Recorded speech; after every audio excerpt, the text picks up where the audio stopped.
오늘 여기 본문에는 이제 사도행전이 어떻게 시작되는가 하는 것을 우리가 볼 수 있고요. 그 사도행전이라고 하는 하나님의 그 놀라운 구원의 역사가 어떻게 시작되었고 어떻게 퍼지게 되었는지 서론 부분을 말씀하고 있습니다. 예수님께서 십자가에서 죽으시고 부활하신 후에 그분은 40일 동안 이 땅에 계셨죠. 이 땅에 계시면서 그들에게 승천하기까지 아주 간곡하게 하신 말씀이 오늘 기록되어 있습니다. 우리 3절을 한번 보겠습니다. 3절 시작. 그가 고난받으신 후에 또한 그들에게 확실한 많은 증거로 친히 살아계심을 나타내사 40일 동안 그들에게 보이시며 하나님 나라를 말씀하시니라. 예수님께서 십자가에 죽으시고 부활하신 다음에 주님이 확실하게 살아났다는 것을 여러 가지 모양으로 증거하시고요. 40일 동안 그들과 함께 있었어요. 그리고 여기 하나님 나라를 말씀하셨다. 이렇게 나옵니다. 예수님의 최고의 관심사는 하나님 나라였다는 거예요. 아예 시작부터 주님의 복음은 회개하라, 천국이 가까웠느니라. 그렇게 선포했던 것이죠. 그래서 예수님의 관심은 하나님 나라입니다. 이 땅에 하나님 나라 세우기 위해서 예수님이 오셨어요. 원래 하나님께서 에덴에 하나님 나라를 세웠죠. 하나님이 통치하고 또 하나님의 백성인 아담과 하와가 서로 사랑하고 또 하나님 앞에 순종했던 그 하나님 나라. 근데 마귀가 침투함으로 말미암아 그 하나님 나라가 깨졌단 말입니다. 그리고 예수님께서 이 땅에 다시 오셔서 십자가에 죽으시고 마귀를 결박시키시고 그리고 부활하심으로 말미암아 하나님 나라를 세우셨어요. 그래서 하나님 나라를 이미 예수님께서 세워놓고 여러 가지 하나님 나라가 어떤 나라인지를 가르쳐 주셨다는 겁니다. 하나님의 나라는 어떤 보이는 그런 나라는 아닙니다. 어떤 사람들은 어느 브라질에 가서 우리가 공동체를 만들어서 거기에서 우리가 하나님의 그 다스림을 받자 이렇게 하지만 사실 하나님 나라는 제일 먼저 하나님의 통치가 이루어지는 곳, 거기가 하나님 나라죠. 그래서 하나님의 통치가 이루어지는 그곳, 그러니까 우리가 예수를 믿고 구원을 받은 다음에 예수를 믿는다는 것은 예수님은 나의 주군이십니다. 나의 왕이십니다. 난 당신이 시키는 대로만 하겠습니다. 이런 사람이 되는 것을 이야기하거든요. 예수를 믿는다는 것은 그냥 어떤 말로만 내가 믿습니다. 이런 게 아니라 당신이 나의 주군입니다. 옛날에 제갈공명이 이제 제야에 있을 때 그 유비가그를 3번 찾아갑니다. 첫 번째 찾아가니까 없었고요. 두 번째 찾아가니까 또 없었고, 그 다음에 찾아가니까 자고 있었고, 그래서 기다리다가 좀 나라를 세우는 데 도와달라. 그러니까 이제 제갈공명이 감동을 해서 탁 절을 하면서 당신을 나의 주군으로 모시겠습니다. 당신을 위해서 내가 모든 것을 하겠습니다. 그런 장면이 나오거든요. 그게 예수 믿는 거예요. 예수 믿는 것은 예수님, 당신이 나의 주군이십니다. 난 당신의 통치와 다스림을 받겠습니다. 당신이 시키는 대로만 하겠습니다. 이제부터 내가 원하는 대로 내 뜻대로 살지 않겠습니다. 이게 하나님 나라라는 거예요. 그래서 예수님께서 십자가에 죽으시고 부활한 다음에 하나님의 계획은 하나님 나라 세우는 거예요. 그래서 예수를 믿는 우리는 이미 나라가 된 거예요. 그래서 우리를 나라와 제사장으로 삼았다라고 말씀하세요. 우리가 하나님 나라가 되었어요. 이미 우리 심령 가운데 하나님의 통치를 받기 시작했어요. 이제부터는요, 무엇을 해야 됩니까? 하나님 말씀하십시오. 순종하겠습니다. 그것이 어떤 말씀이든지 내가 그대로 순종하겠습니다. 이 사람이 하나님 나라를 소유한 사람이에요. 근데 그 하나님 나라, 하나님이 나를 통치하고 다스리면 무슨 일이 벌어지냐면 평화가 찾아와요. 우리가 살아가는 이 세상, 사람들의 나라, 세상 나라는요, 평화가 없어요. 하여간 뭐 대통령도 있고 뭐 어떤 나라는 왕도 있고 뭐 새로운 대통령도 뽑고 막 그래서 여러 가지 정책도 내세우고 막 법도 바꾸고 그러는데요. 평화가 없어요.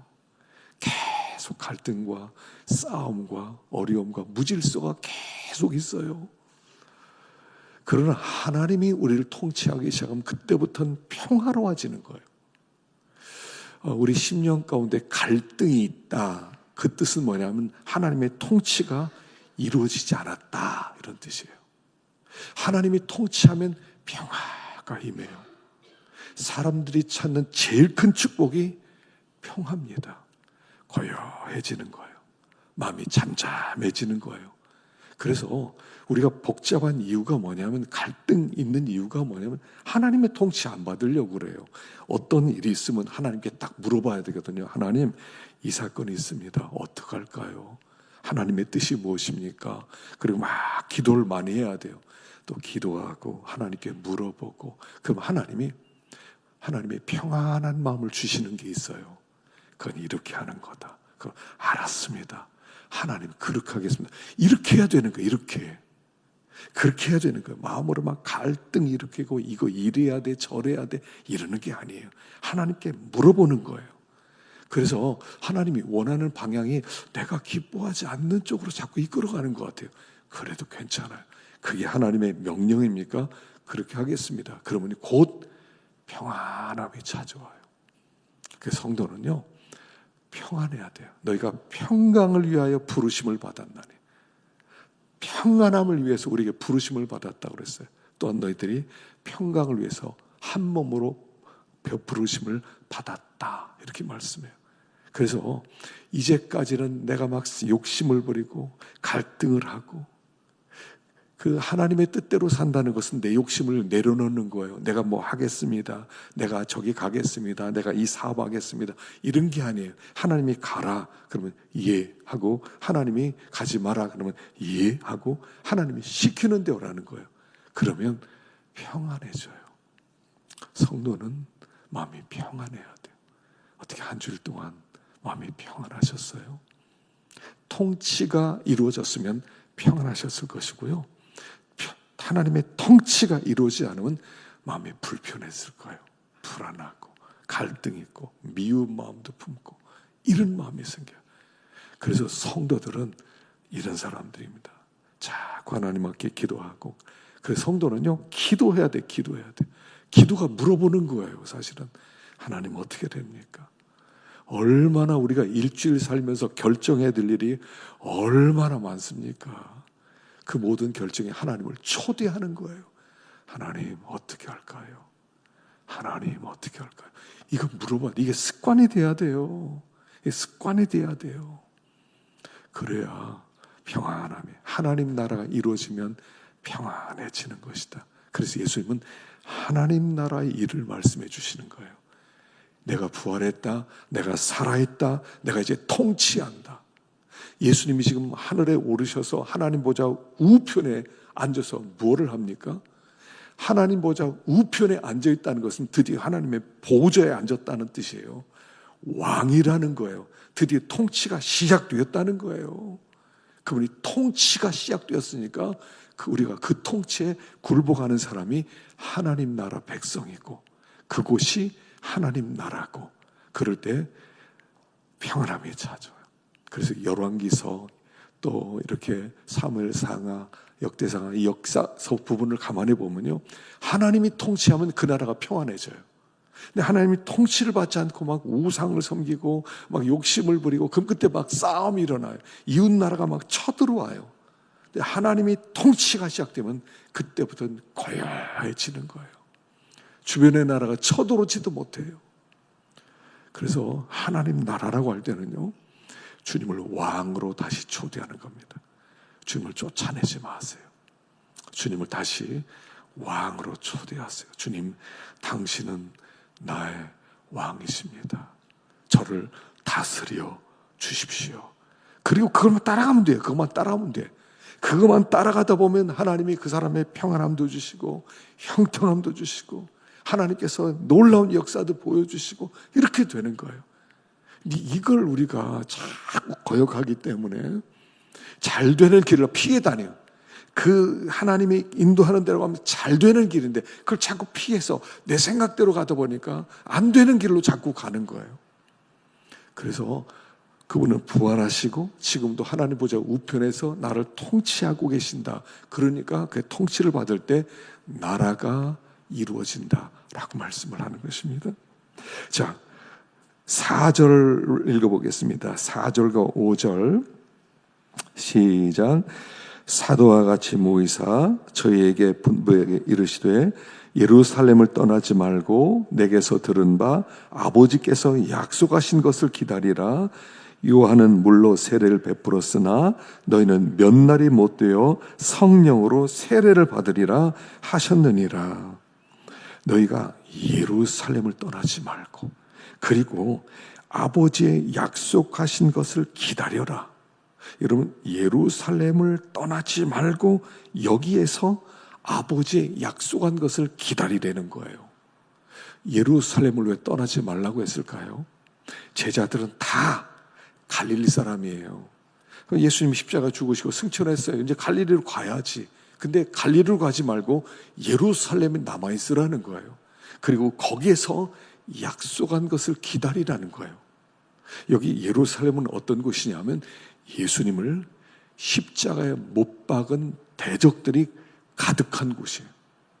원수들이 득실득실하는 거예요. 예수를 죽이고 나서 예수를 따르는 사람들 다 잡아서 죽이겠다고 혈안이 되어 있는 곳이 그곳을 떠나지 말래요.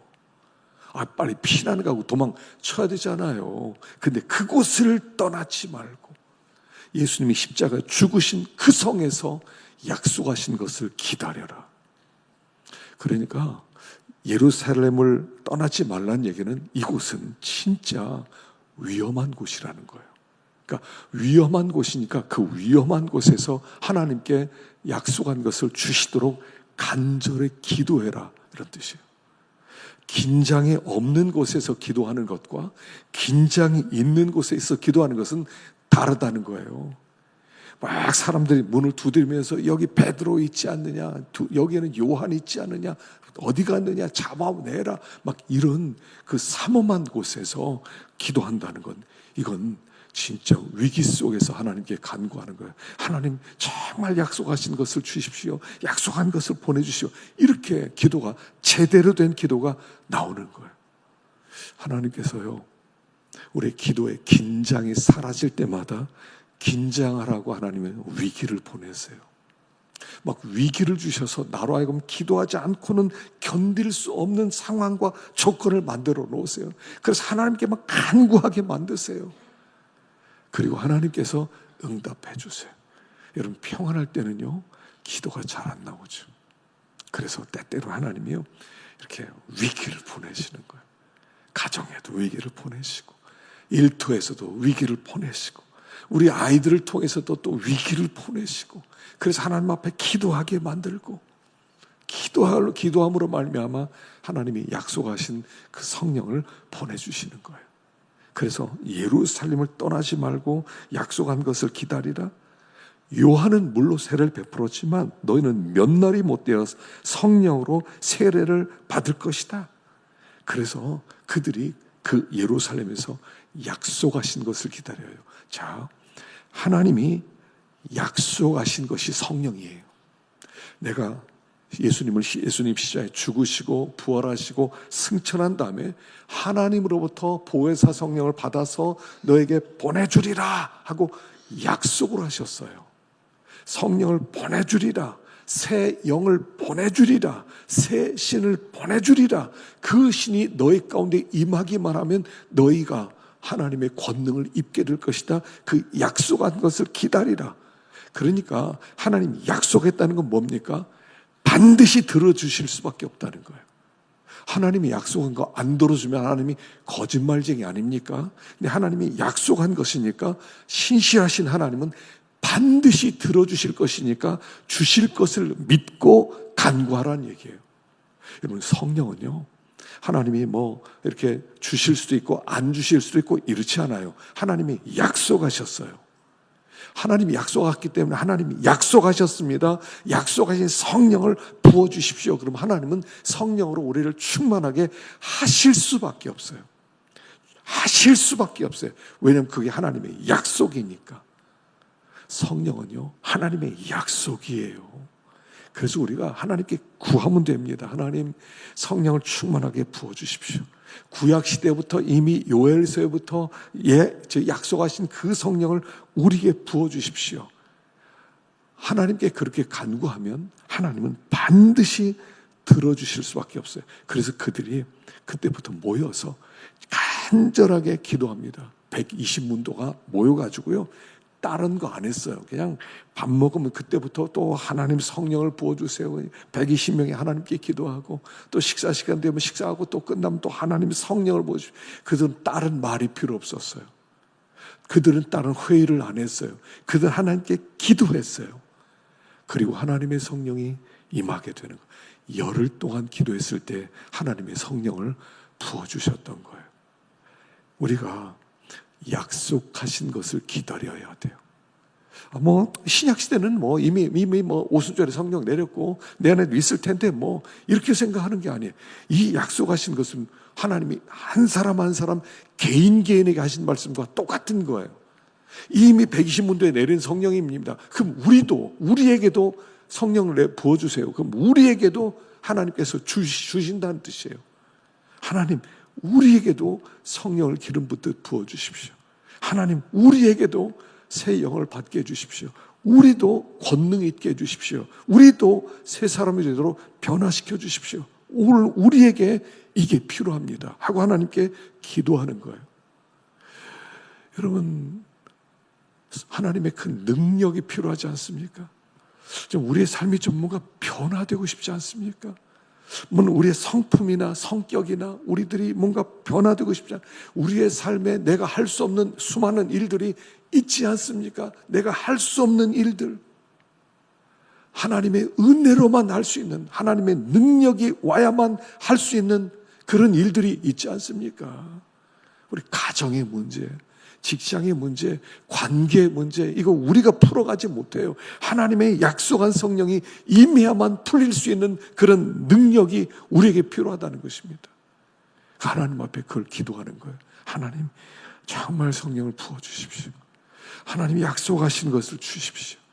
베드로에게 내리신 성령 나에게도 충만하게 해주십시오. 이미 우리 안에 성령 계세요. 없다는 뜻이 아니에요. 우리 안에 성령이 이미 예수 믿을 때 오셨어요. 왜냐하면 예수 믿는 것은 성령으로만 가능하기 때문에 그래요. 그러나 여기에서는 하나님이 약속하신 강력한 은혜 성령이 임하는 거예요. 큰 능력으로 나를 사로잡아 주시는 그 능력이 오늘 우리에게 필요하다는 거예요. 그게 약속이에요.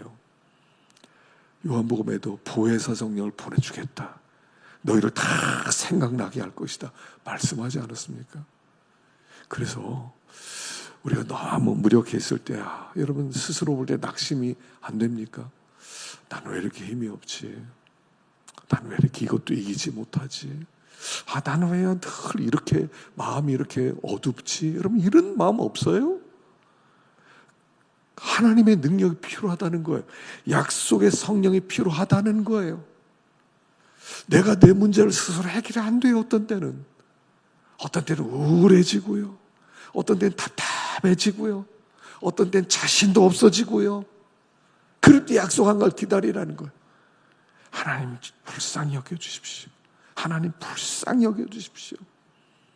그렇게 될 때 모든 문제를 뛰어넘는 하나님의 성령을 하나님이 부어주시는데, 이것은 약속이기 때문에 반드시 주실 것이다. 믿고 구하라는 거야. 믿고 구해라. 믿고 구해라. 하나님 성령을 부어주십시오. 약속하신 것을 보내주십시오. 나 너무 힘이 없습니다. 나 쓰러질 것 같습니다. 이대로 못 살겠습니다. 하나님께 그렇게 간구하라는 거예요. 자, 그러면 하나님이 성령을 부어주시는데, 자, 여기 8절 읽어봅시다. 8절 잘하는 말씀이죠. 8절 시작. 오직 성령이 너에게 임하시면 너희가 권능을 받고 예루살렘과 온 유대와 사마리아와 땅끝까지 이르러 내 증인이 되리라 하시니라. 자, 8절입니다. 이 8절 우리 다 외우십시다. 여러분 이미 다 외우셨을 텐데 우리가 여기서 다 외워버립시다. 다시 한번 읽어봅시다. 시작. 오직 성령이 너에게 임하시면 너희가 권능을 받고 예루살렘과 온 유대와 사마리아와 땅끝까지 이르러 내 증인이 되리라 하시니라. 다시 한 번만 더 해보고 암송해 보십시다. 시작. 오직 성령이 너에게 임하시면 너희가 권능을 받고 예루살렘과 온 유다와 사마리아와 땅끝까지 이르러 내 증인이 되리라 하시니라. 자, 안 보고 해보십시다. 오직 성령이 시작. 오직 성령이 너에게 임하시면 너희가 권능을 받고 예루살렘과 온 유대와 사마리아와 땅끝까지 이르러 내 증인이 되리라 하시니라. 여기 네 가지 예루살렘, 온 유다, 사마리아와 땅끝 이렇게 네 개입니다. 예루살렘부터 시작하고요. 마지막이 땅끝이고요. 가운데는 온 유대, 사마리아가 있는 겁니다. 자, 다시 한번 해보십시다. 오직 성령이 시작. 오직 성령이 너에게 임하시면 너희가 권능을 받고 예루살렘과 온 유다와 사마리아와 땅끝까지 이르러 내 증인이 되리라 하시니라. 아멘. 성령이 임하면 어떤 일이 벌어져요? 권능이 임한다는 거예요. 권능. 이 권능은 두나미스라고 그랬죠. 두나미스. 다이나마이트란 말입니다. 다이나마이트 같은 능력이 우리 가운데 임하게 된다는 겁니다. 그래서 예루살렘, 유대, 사마리아와 땅끝까지 이르러 예수님의 증인이 된다는 거예요. 능력이 임해야 증인이 될 수 있다는 거예요. 증인의 자격이 있습니다. 증인의 자격 제일 먼저요. 그 사건에 대해서 정확하게 보고 체험한 사람이 증인돼요. 하여간 정확하게 우리가 예수님의 십자가 부활의 증인이라고 그랬던 예수님의 십자가를 정확하게 체험해야 된다는 거예요. 체험해야 증인돼요. 근데 이렇게 하는 분이 성령님이라는 거예요. 성령이 임하면 성령이 그 십자가 사건과 부활 사건을 정확하게 체험하도록 만들어준다는 거예요. 이게 어떤 사건을 이렇게 본 사람과 안 본 사람은 달라요. 예전에 제가 이제 교통사고를 한번 당해봤거든요. 차가 그냥 택시가 들이받았어요. 굉장히 세게 들이받았는데 제가 쓰러지고 차는 옆에 가로수를 막 들이받아서 가로수가 막 쓰러졌어요. 근데 그날 밤부터 잠을 못 자요, 제가.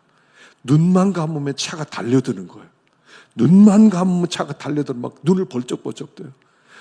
며칠을 못 자니까요. 너무 졸려요. 막 눈이 저절로 감겨요. 근데 눈만 감기면 차가 달려오던 거예요. 그래가지고 자지 않으려고요. 막 눈꺼풀을 들고요. 눈만 감으면 달려드니까 막 눈꺼풀을 올리고 며칠 동안 그렇게 고통을 당했어요. 이게요. 사고의 트라우마거든요. 십자가 사건을 성령이 깨닫게 해주시고 성령이 알려주시면 이 십자가 사건이 너무 세밀하게 정확하게 찾아오는 거예요. 성령이 임하면 제일 처음 하는 일이 뭐냐면 십자가를 깨닫게 해주시는 거예요. 그 은혜, 예수님이 너를 위해 죽으셨다. 이 은혜, 창세기 22장 우리가 지난 주일날 생각해 봤죠. 아브라함에게 너 사랑하는 내 독자 이삭을 바쳐라. 그래서 이삭을 정말 바치려고 했을 때 하나님이 아브라함아 이제 멈춰라 하지 않습니까? 그때 아주 그가 정말로 그 마음 가운데 주님의 십자가를 발견하게 되는 거예요. 십자가를 이거였구나. 내가 우리 아이의 가슴에 칼 꼽는 것처럼 하나님은 자기 아들의 가슴에 칼을 꽂았구나. 이게 십자가구나. 22장 들어가서 비로소 아브라함 가운데 그 십자가 사건이 확 들어오는 거예요. 이게 증인이에요. 예수님이 죽으셨다는데요. 이런 게 아니에요. 하와에게 마귀가 찾아왔죠. 야, 선악과 저기 그 모든 동산에는 뭐 먹지 말라고 하더냐? 아니, 먹으라고 그랬는데 선악을 알게 하는 씨앗과를 먹지 말라고 그랬는데 먹으면 혹시 죽을까 하노라 그랬대요. 왜 그렇게 미적미적해요? 체험을 안 했어요. 듣지를 않았어요. 그러니까 정령 죽으리라가 죽을까 하나로 바뀌는 거예요. 증인이 아니라는 거죠. 증인이라고 하는 것은 정확해지는 거예요. 십자가 사건이 정확하게 내 눈앞에 일어나는 거예요. 나를 위해 주님이 이렇게 죽으셨구나. 주님이 이렇게 하나님의 가슴에 칼을 받고 죽으셨구나. 이게 정확하게 깨달아지는 게 성령의 첫 번째 역할이에요. 이게 능력이에요. 능력이라고 하는 것은 병든 사람 고치고 뭐 기적행하고 능력, 그것도 능력이지만 그것보다 가장 중요한 것은요, 십자가 사건을 정확하게 알게 되는 거예요. 구원의 능력이에요. 그리고 나서 두 번째는 증인은요, 법정 앞에서 그대로 말할 수 있는 담대함이 있어야 돼요. 성령은 담대함의 능력을 줘요. 성령은 담대하게 만들어주세요. 그래서 폭발하는 거예요. 폭발하는 거예요. 그 말 한마디가, 그 법정에서 그 증인 한 사람의 이야기가 사건 전체를 지배해버리는 거예요. 예수님의 십자가 사건을 깨달은 사람이 증인으로 살아갈 때 그 사건이 완전히 거기를 뒤집어 버리는 거예요. 그게 성령의 능력이에요. 오늘 우리가 이 성령의 능력이 필요한 이유는 이것 때문입니다. 우리가 살아가는 세상은 거짓된 세상이에요. 마귀가 거짓말로 세상을 뿌려놨어요. 세상에 사람이 죽으면 끝나지. 뭘 천국이 어디 있느냐. 뭐 예수가 죽었다 살아났다는 그런 거짓말이 어디 있냐. 이게 완전히 퍼졌단 말이에요. 그 속에서 증인으로서 그게 아니라는 거예요. 예수님이 우리 위해 죽으셨고 살아나셨고 내가 그걸 체험했고 그 자리에 있었다는 거예요. 그 거짓말에 빠진 사람들을 건져내는 거란 말이에요. 이게 증인이에요. 증인은 그래서 순교라는 말이에요. 순교자라는 거예요. 여러분, 교회는 어떤 곳이냐면요, 순교자 훈련학교예요. 교회는 순교자 훈련학교예요. 예수 믿는다는 건 뭡니까? 순교자를 만들어낸다는 거예요. 목숨 못 건 진리는 가짜 진리란 말이에요. 내 목숨을 걸어야 그게 진짜 진리지. 내 목숨까지는 못 걸겠는데요? 그럼 진짜인지 어떻게 알아요? 목숨 걸어야 그게 진짜가 되는 거예요. 교회는 순교자 훈련학교예요. 예수 잘 믿는 사람은 순교자가 되는 거예요. 그게 증인이에요. 그래서 우리에겐 권능이 필요한 거예요. 내가 할 수 없어요. 내 생각으로 안 돼요. 내 용기로도 안 돼요. 오직 성령의 권능으로만 가능해요. 하나님, 이와 같은 세상 속에 성령의 권능이 아니면은 어떻게 복음이 진리고 예수 그리스도가 진리라는 것을 어떻게 선포할 수 있겠습니까? 그냥 거짓을 믿고 따라가는 거예요. 그냥 거짓, 그냥 종교예요, 종교. 목숨까지는 안 걸고요. 그냥 따라가는 거죠. 뭐 이렇게 하다 보면 나중에 좋은 일 있겠지 뭐. 목숨을 거는 거예요. 교회는 순교자 훈련학교예요. 순교자를 만들어내야, 순교자들이 나와야 좋은 교회예요. 그게 내 힘으로 되겠냐 말이에요. 내 의지로 되겠냐 말이에요. 내가 알았습니다. 순교까지 가죠. 뭐 하실 수 있으세요? 이게 잘 안 돼요. 모든 사람은요, 목숨 아까워서 안 돼요. 근데 성령이 임하면, 성령, 그분이 하게 하는 거예요. 내가 하는 게 아니에요. 성령의 능력으로 하게 되는 거예요. 이게 기독교예요. 이게 교회예요. 목숨을 걸어야 돼요. 하여간 목숨을 걸어야 돼요. 여러분, 얼마나 우리가 목숨을 참 아낍니까? 얼마나 죽지 않고 편안하게 살려고 애를 씁니까? 예전에 KBS 역사 스페셜에 뭐가 나오냐면, 중국에서 관을 하나 찾아냈는데 그 관 묘비 속에 위에 묘비명이 금성문으로 되어 있는데 거기에 웅진 사람 묘가 거기 발견된 거예요. 웅진 사람. 옛날에 웅진 사람이면 백제 사람이거든요. 백제 사람이 거기 아주 굉장히 그 화려한 무덤 속에 누워있고 그 금성문이 있는 거예요. 그래서 이제 추적해 들어갔어요. 그 사람이 예석진이라는 사람인데, 예석진이라는 사람이 웅진에 있었느냐. 그래서 이제 역사서를 뒤져봤어요. 뒤져보는데 거기 예석진이라는 사람 없고 예식이라고 하는 아주 높은 벼슬을 하던 사람이 있었다는 거예요. 근데 어떤 게 기록되어 있냐면 의자왕이 이제 나당 연합군과 이제 백제가 싸우는데 아직 싸울만 했대요. 오히려 나당 연합군이 좀 보급도 안 좋아서 별로 안 좋은 상황이었대요. 백제가 싸우면 충분히 싸울 수가 있었을 거라는 거예요. 근데 어느 날 그 웅진성에서 그 왕이 항복을 했다는, 의자왕이 항복을 하는데 그 항복한 장면이 어떻게 나오냐면 예식이라고 하는 아주 높은 벼슬을 가진 사람이 의자왕을 데리고 와서 굴복시켰다 이렇게 나와요. 추적해 보니까 의자왕은 싸우고 싶었는데 그 높은 지위에 있는 사람이 의자왕의 그 칼로 위협을 해서 항복시켰다는 거예요. 그래서 백제가 망했다는 거예요. 그리고 그 사람은 어떻게 했냐면 예식이라는 사람은 이 당나라로 가서 아주 굉장히 높은 그 벼슬을 받아요. 높은 벼슬을 받아요. 거기에서 아주 큰 공을 세운 사람이 됩니다. 그리고 자손들 다 거기서 행복하게 삽니다. 그리고 얼마 만에 죽었냐면 12년 만에 죽어요. 생각해 보세요. 나라 망하게 하고 12년 동안 영화 누리는 거 할만한 일이에요. 이게 다 지나갔었는데 그 무덤이 발견됨으로 말미암아 그 사람 행적이 지금 1500년 만에 드러난 거예요. 12년 부귀 영화 누리려고 나라를 배반하고 나라를 망하게 하고 팔아먹었어요. 그 이름이 그 자손들에게 그렇게 영광스럽겠어요? 우리가 명예 영광 누리면 얼마나 누리고 평화 누리면 얼마나 누리기 위해서 이 진리를 배반하겠냐는 거예요. 몇 년 누리려고 수치스러운 이름을 남기겠냐 말이에요.